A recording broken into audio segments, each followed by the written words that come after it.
Здравейте, казвам се Иван Димитров от България, Пловдив.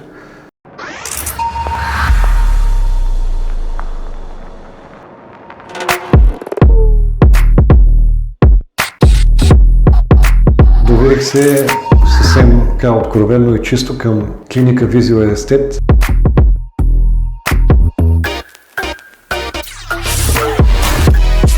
Имах проблеми с косата, беше ми рядка, имах някакви комплекси, които за мое собствено удовлетворение трябваше да ги отстрана.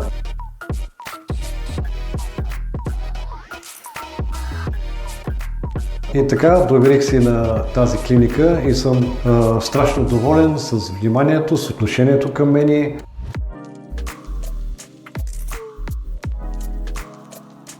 Надявам се и с резултатите и страхотно съм доволен от персонала и изобщо от клиниката. Така че поздрави и успех на всички!